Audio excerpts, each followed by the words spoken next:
many of you know, because you've been coming here for a while, that December is a month that we focus on the light that we are. And we focus on the light that we are through the traditions of other cultures and spiritual communities in the world. So today, for instance, we're going to be starting with Bodhi Day. Then next Sunday, we'll go to Hanukkah. From the Jewish tradition, we'll move on to winter solstice from the pagan tradition. Then from the Christian tradition, we'll do Christmas and wind up with Kwanzaa.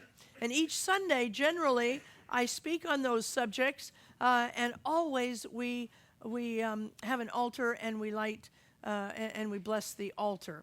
Now today, instead of speaking about enlightenment, because Bodhi Day, for those of you who are just coming to us, Bodhi Day is the anniversary of the Buddha's enlightenment.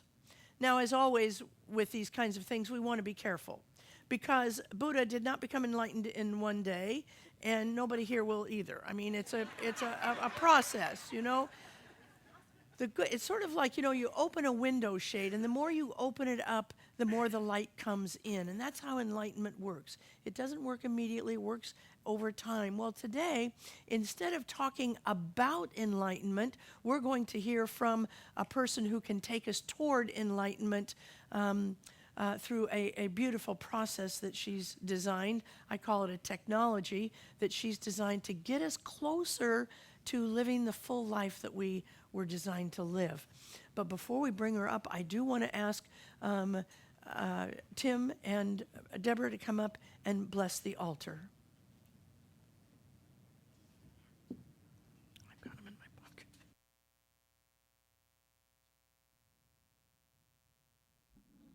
Good morning. At the foot of the Bodhi tree, beautifully seated, peaceful and smiling, the living source of understanding and compassion to the Buddha, I go for refuge.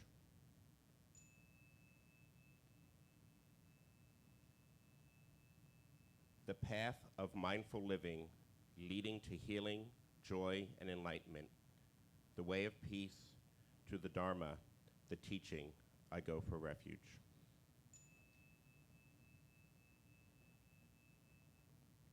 The loving and supportive community of practice, realizing harmony, awareness, and liberation to the Sangha, the community, for refuge.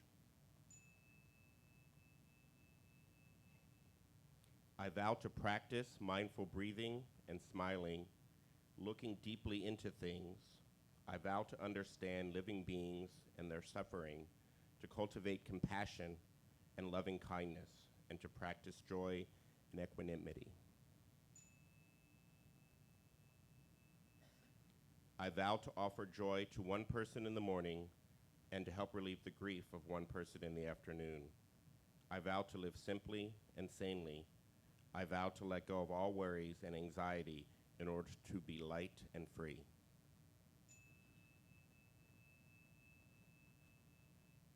I am aware that I owe much to my parents, teachers, friends, and all beings. Vow to be worthy of their trust, to practice wholeheartedly so that understanding and compassion will flower, and I can help living beings to be free from suffering. May the Buddha, the Dharma, and the Sangha support my efforts. Namaste.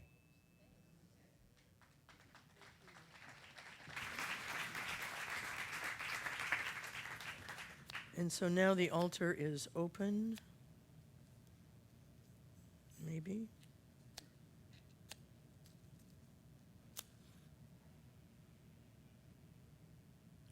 And we invite you to take a moment and come and see all of the altars while you're here on Sundays. Well, now I'm very excited because we have a real treat. Many of you have known I did a 3-week series on a book called The Path to Wealth. And in that 3-week series, some of us started doing this work. I started doing this work, and it's really shifted me. And I know many of you have come to me and said how much you've been shifted as a result of doing this very simple process. Well, today we have the creator of the process. Our speaker today is a wonderful presenter who learned much of what she knows about business from growing up as the youngest of 10 children in Hawaii. Differentiating herself in the shadow of 9 siblings required her to develop and use the sales and negotiating skills that she is famous for today. Mary McCarthy has become the quintessential serial entrepreneur, starting at the age of 6, where she got her first lesson in food inventory shrinkage, as her brothers literally ate her profits.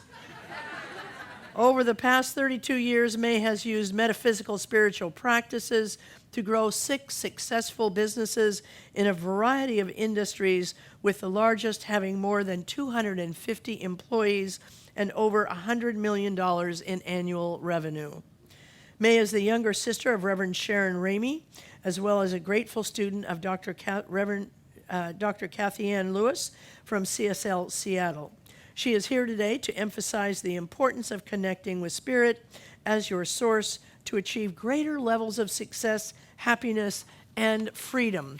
Please welcome May McCarthy. Yes, you're welcome.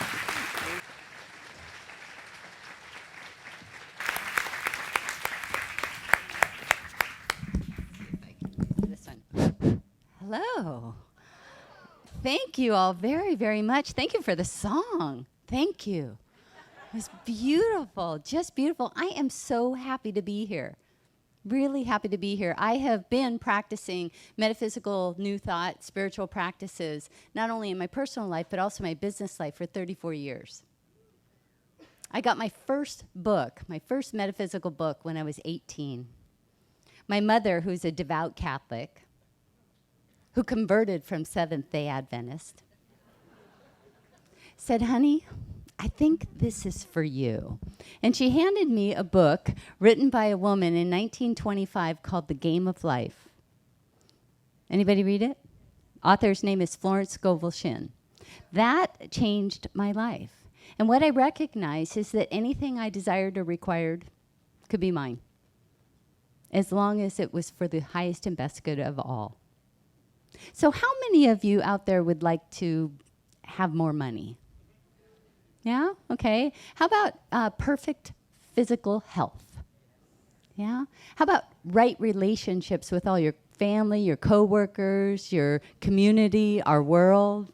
Yeah? Great, great. Well, for those of you that raised your hand, you're in the right place. For those of you that didn't, as you enjoy the next 20-minute meditation, would you pray for all of us? There's power in prayer. I am so happy to be here. My journey at Seattle Center for Spiritual Living started about 10 years ago. I had gone to lots of different spiritual communities for community, different traditions, while I maintained my daily practice of science of mind, really, and new thought spiritual practices. And I've developed a very simple method. I'm a self-proclaimed efficiency expert, and so I like to get right to the point. I don't like to waste time. Our time is valuable, but I still want to have the benefits of being in this wonderful oneness, this wonderful relationship with Spirit.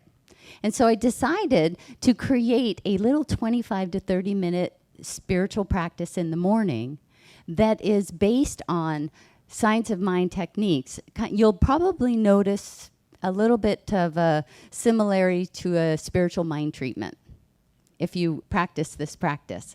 But essentially, my goal was to be consistent, because I didn't like the emotional roller coaster rides that I would go on. You know, things were going great, and then I sort of get lazy with my practice. Anybody ever been there? Right? And then a crisis shows up, and it's power pray, power pray, power pray.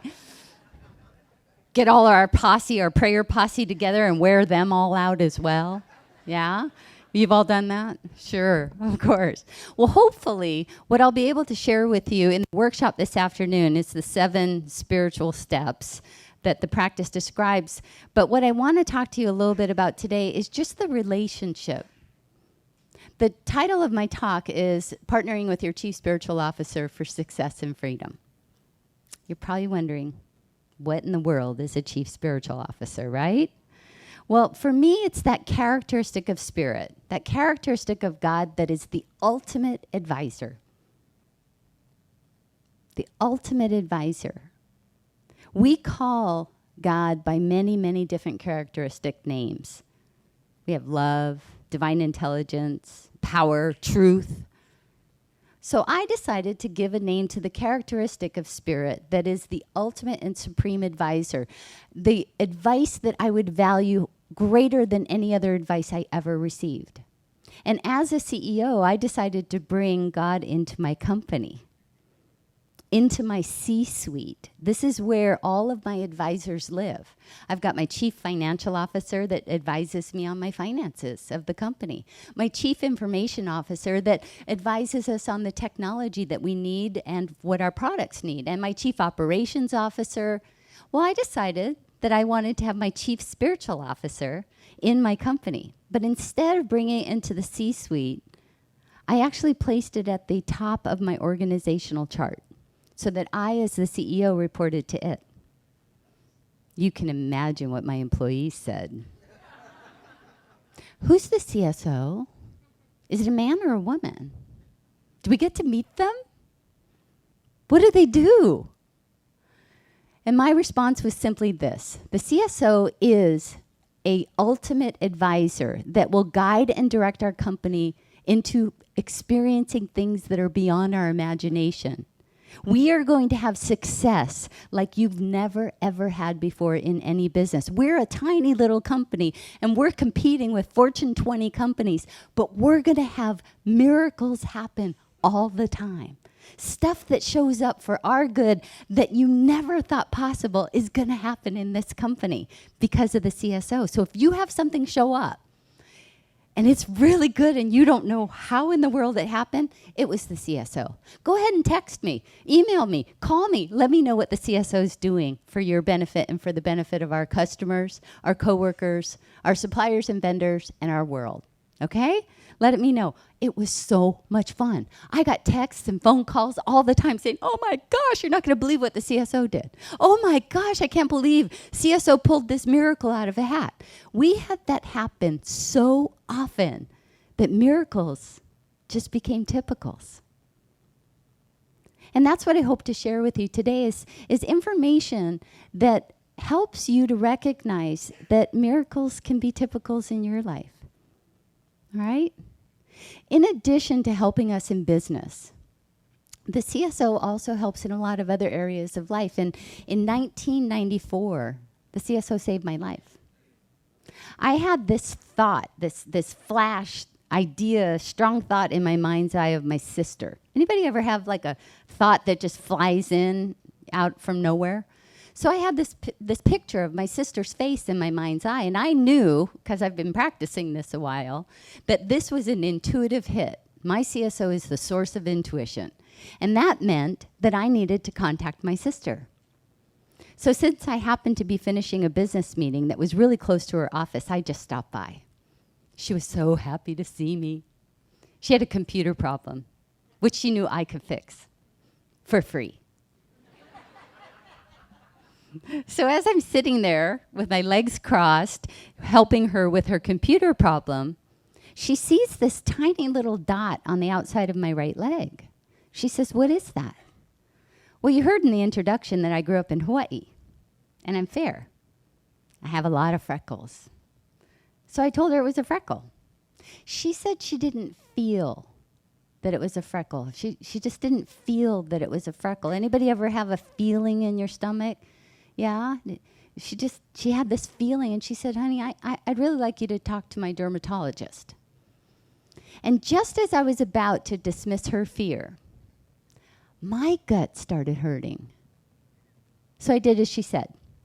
So I went to the dermatologist, and he said, honey, it's nothing. It's too small.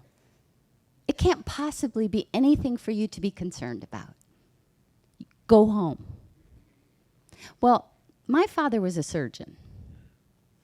And my father said, well, actually, his attitude was that he was right here on the same level as God. And we were all taught, all 10 of us kids, that doctors know more than you do.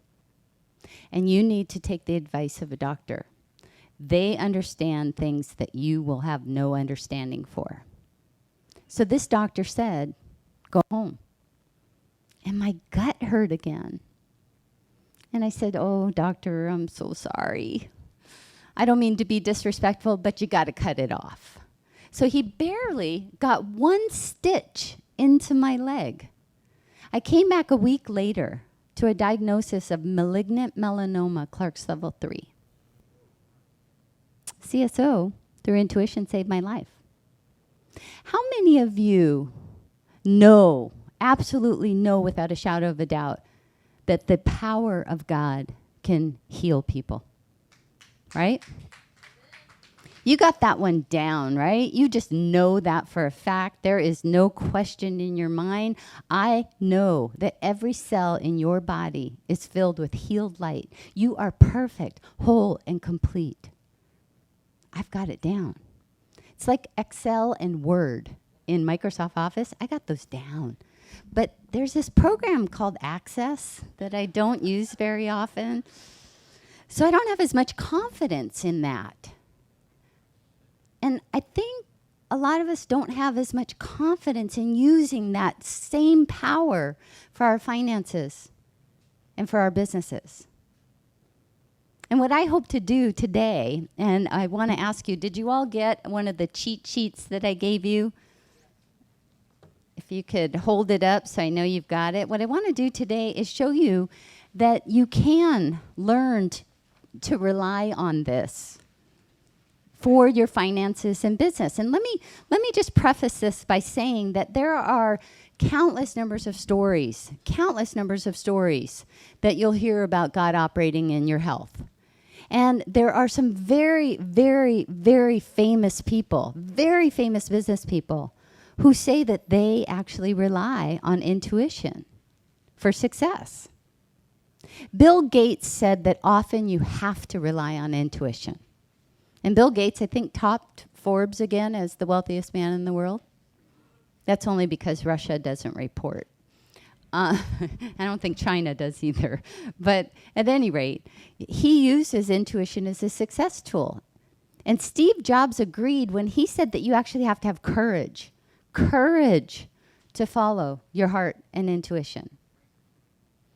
And Oprah Winfrey said that she has listened to that still small voice of intuition her entire life. And she said the only times that she's ever made mistakes when she didn't listen. So if Steve Jobs, Bill Gates, Dr. Wayne Dyer, Oprah Winfrey, Thomas Edison, who invented the light bulb, if all of these people are saying that intuition is a success tool, why aren't we all relying on it? Why do you think? I think it's because we haven't been taught. And thank God for centers like this that are teaching us to use this power of spirit to be able to identify what we want and know without a shadow of a doubt that we can have that. It already is. We just have to receive it. But a lot of times, I think that what ends up happening is we get influenced by all the data that's around, right? If you have something that pops into your mind, an idea or a thought or something like that, what do? Well, you analyze it, you measure it, you talk to your friends about it, you probably Google it, right? And you try to find some rational idea that explains what this is all about, right? And then you make a decision. Well, that's not the way intuition works. Albert Einstein put it perfectly. He said that we all have this intuitive mind and that it is a sacred gift. We also have a rational mind, which is a faithful servant. But somehow we've created this society that honors this servant or this rational mind and really has forgot the gift. So the idea today is to help you to remember what you already know. That intuition is a gift. Intuition wants to help you. Number one on your sheet, it wants to help you achieve all that you desire require, and more, and to keep you safe. It wants to help you achieve all your goals. But it stands to reason you should probably have some goals, right? You laugh, but you'd be surprised. And having them worded in the right way. Let me give you an example. We're coming up to the new year, and with the new year, we often have resolutions, right? Right? So how many of you have said, or let me ask you this, how many of you heard somebody else say that they'd like to lose 10 pounds? Yeah? Okay. So let's think about that goal for just a minute. My goal is to want to lose 10 pounds. My goal is to be wanting to lose. So if I'm going to achieve my goal of wanting to, I always have to be 10 pounds overweight. Same thing. I want to get out of debt. I want to be free. Your subconscious and intuition are going to kick in and show you possibilities to make those statements true. So if your goal is to be wanting to, as opposed to something like, I am so grateful that I am physically fit, trim, toned, energetic, in a healed, pain-free body that's easily able to go on walks and hikes with my friends and my family, and we have such a great time. See the difference? Now, with that goal statement, I also add, and I'm eternally youthful and increasingly more beautiful. I mean, it's my goal, right? So say what you want, but word it correctly. Make sure you've got some goals that your subconscious and intuition can come and help you with. The second thing is to recognize that you can partner with that characteristic of spirit. You can partner with it in a sort of like a business partnership. Now, this does not mean that there is any separation, all right? This is just a helpful tool to name that characteristic, that advisor characteristic that you want to get advice from. So you name it. And there's a place on your sheet that you can figure out your own name. I've had many, many workshop attendees that will say that they call it Holy Spirit or Source or divine intelligence, love, power. I've even had some call it Fred. I'm not exactly sure why, but Fred apparently represents an advisor that's very, very valued. So whatever you want to call that characteristic, you can. You can pick a name for it. Advisor is also a great name. Your job in this partnership, there are clear roles and responsibilities that you both will follow. Your job is to figure out what it is that you want and describe it with gratitude, that magnetic quality of gratitude, as though you've already achieved it. If you want something, ask yourself, if I had that, what would my experience be? If I was in this physical fit body, what would my experience be? So describe it as though you've already achieved it. Spirit's job is then to create the path and give you one step to take at a time to get there.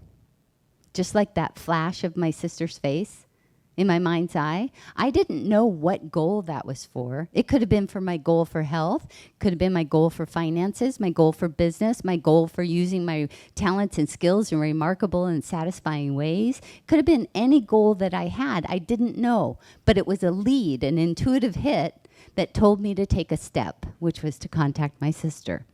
Okay, so your job is to describe your goals as though they're complete with gratitude.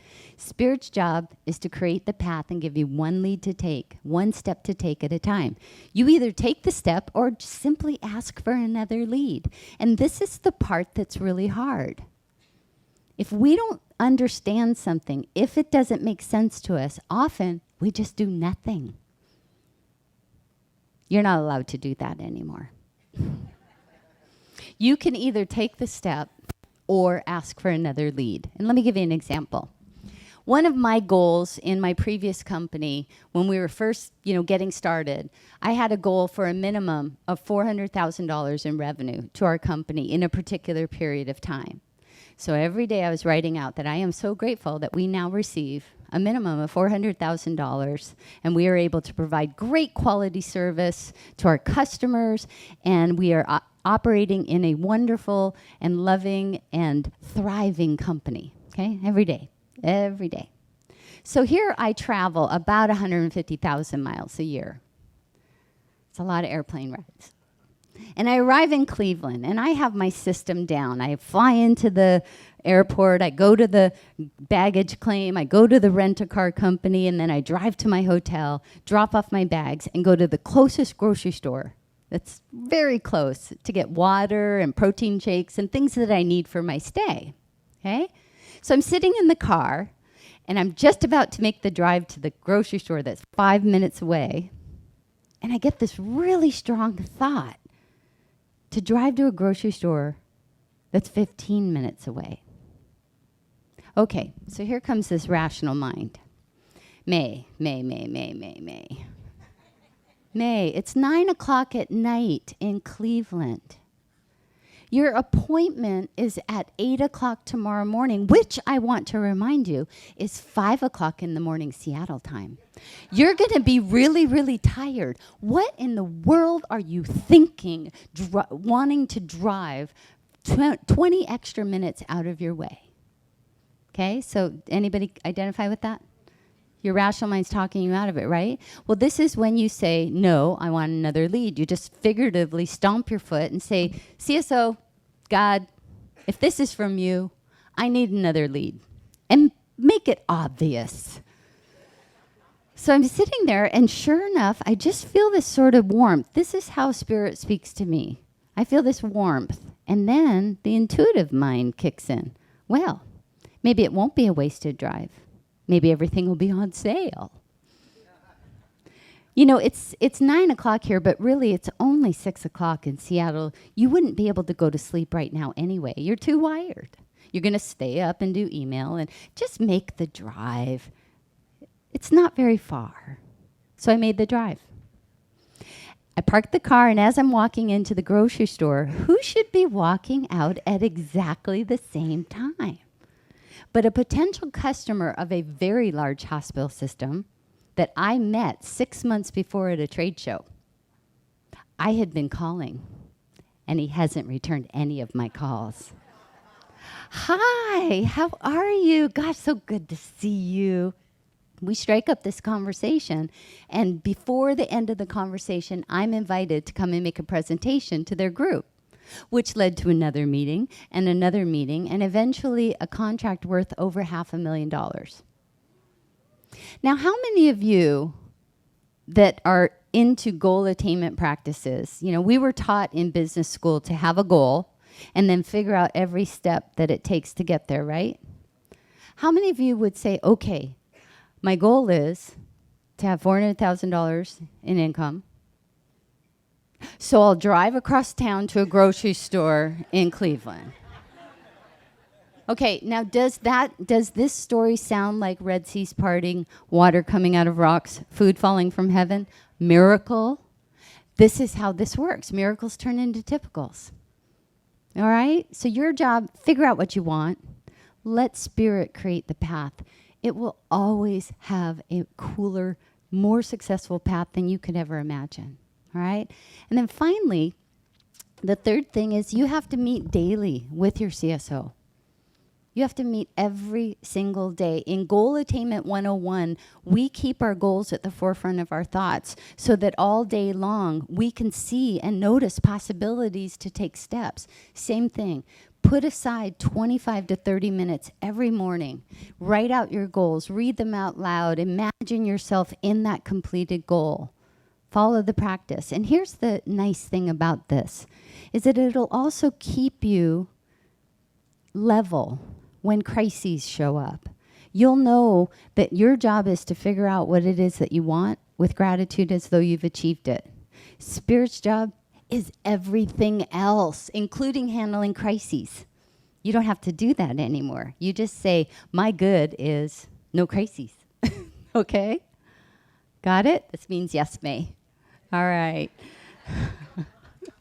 So in closing, what I'd like us to do is just read together a prayer that describes what Ernest Holmes thinks about spiritual partnership. And here we go. I know that I am in partnership with the infinite. I identify myself with this partnership, knowing that it always leads to success. I accept that the action of infinite intelligence is back of everything.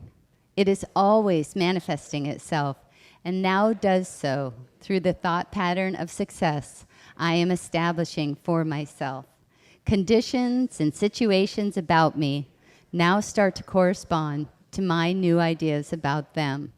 The invisible presence and power indwelling and surrounding me, which is forever making manifest my thought, now creates for me the success with which I have identified my thought. May you be blessed. May you be prospered. May you be healthy. May you be happy, fully satisfied in all areas of your life. And as Ernest Holmes and Emma Curtis Hopkins said, there is a good for you, and you ought to have it. And I would add that you should have it now. Thank you.